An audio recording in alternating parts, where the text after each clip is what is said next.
அண்மை செய்திகளை பார்த்து வருகிறோம். கள்ளக்குறிச்சி விஷசாராயம் அருந்தி உயிரிழந்தோர் எண்ணிக்கை 43ஆக உயர்ந்திருக்கிறது. சேலம் அரசு மருத்துவமனையில் அனுமதிக்கப்பட்டிருந்த ராஜேந்திரன் என்ற 55 வயது நபர் சிகிச்சை பலனின்றி உயிரிழந்திருக்கிறார்.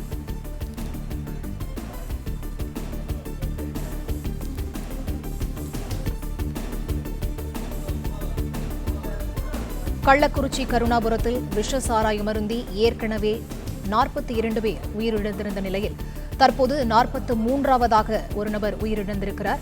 இது தொடர்பான முழு விவரங்களோடு இணைகிறார் எமது செய்தியாளர் ராஜகுமரன். அவரிடம் பேசலாம். வணக்கம் ராஜகுமரன். தற்போது கள்ளக்குறிச்சியில் 43ஆவதாக ஒரு நபர் உயிரிழந்திருக்கிறார். அவர் எந்த பகுதியைச் சேர்ந்தவர்? விவரங்கள். மூன்றாவது நாளாக கள்ளக்குறிச்சியில் பலி எண்ணிக்கை உயர்ந்து கொண்டே செல்லுகின்றது. விஷச்சாராயம் அருந்திய நபர்கள் உயிரிழந்து கொண்டே இருக்கின்றார்கள். சேலம் அரசு மருத்துவமனையில் அனுமதிக்கப்பட்டிருந்த மேலும் ஒருவர் தற்போது உயிரிழந்திருக்கின்றார். இந்த நிலையில்தான் உயிரிழப்பின் எண்ணிக்கை 43ஆக உயர்ந்திருக்கின்றது. கள்ளக்குறிச்சி மாவட்டத்தில் விஷச்சாராயம் அருந்திய நபர்கள் உயிரிழந்து வருகின்றார்கள். நேற்று முன்தின மாலை முதல் இந்த உயிரிழப்பு செய்திகள் பதிவாகி வரக்கூடிய சூழ்நிலையில் சேலம் அரசு மருத்துவமனையில் அனுமதிக்கப்பட்டிருந்த ராஜேந்திரன் என்ற நபர் சற்று முன்பு காலமாகி இருக்கின்றார். இதன் காரணமாக உயிரிழப்பு எண்ணிக்கை மேலும் ஒன்று அதிகரித்து 43 பேராக உயர்ந்திருக்கின்றது. 55 வயது நபரான ராஜேந்திரனுக்கு உயிர்காக்கும் சிகிச்சையான வெண்டிலேட்டர் மூலம் செயற்கை சுவாசம் உள்ளிட்ட சிகிச்சைகள் வழங்கப்பட்ட போதிலும் அவரை காப்பாற்ற முடியாத நிலை ஏற்பட்டிருக்கின்றது. இதன் காரணமாக 43ஆக தற்போது வரை கள்ளக்குறிச்சி அருகே இந்த விஷச்சாராயம் அருந்தியதால் உயிரிழந்தவர்களின் உயிரிழப்பு எண்ணிக்கை உயர்ந்திருக்கின்றது. சேலம் அரசு மருத்துவமனையில் மேலும் 15 பேருக்கு தீவிர சிகிச்சை அளிக்கப்பட்டு வருவதாக அந்த மருத்துவமனை நிர்வாகம் தரப்பில் தகவல் வெளியாகி இருக்கின்றது. 15 பேர் என்னும் பொழுது அவர்களுக்கு பெரும்பாலும் வெண்டிலேட்டர் உதவியுடனே சிகிச்சை வழங்கப்பட்டு வருகின்றது. செயற்கை சுவாசம், அது மட்டுமல்லாமல் டயாலிசிஸ் உள்ளிட்டவையும் செய்யப்பட்டு வருவதாகவும் கூறப்படுகின்றது.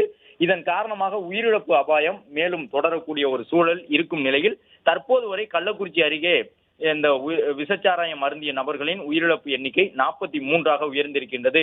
தொடர்ந்து இரவு நேரத்திலும் அவர்களுடைய உயிரை காப்பதற்காக, அதாவது அனுமதிக்கப்பட்டிருக்கக்கூடியவர்களின் உயிரை காப்பதற்காக மருத்துவ குழுவினர் தொடர்ந்து 24 மணி நேரமும் பணியில் இருப்பார்கள் என்று தெரிவிக்கப்பட்டிருக்கின்றது. 2 மருத்துவர்கள், 2 செவிலியர்கள் மூலம் ஒவ்வொரு நபரும் பாதுகாக்கப்பட்டு வருகின்றார்கள். அவர்களுக்கு தேவையான சிகிச்சைகள் வழங்கப்பட்டு வருகின்றன.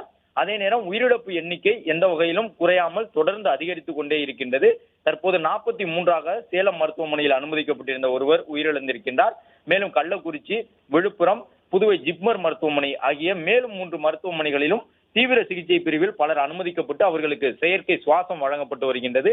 மருத்துவ குழுவினர் தொடர்ந்து மருத்துவ சிகிச்சையை அவர்களுக்கு வழங்கி வரக்கூடிய சூழ்நிலையிலும் உயிரிழப்பு எண்ணிக்கை கட்டுப்படுத்த முடியாத வகையில் 43ஆக இதுவரை கடந்த பல ஆண்டுகளில் பதிவாகாத அளவிற்கு கள்ளச்சாராயத்தின் உயிரிழப்பு தமிழகத்தில் பதிவாகி இருக்கின்றது.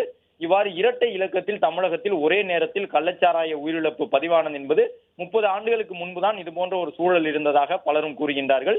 அதன் பிறகு கடந்த ஆண்டு மே மாதத்திலே 23 பேர் உயிரிழந்திருந்தார்கள். தற்போது 43ஆக கள்ளக்குறிச்சி விஷச்சாராயத்தின் உயிரிழப்பு அதிகரித்துள்ளது.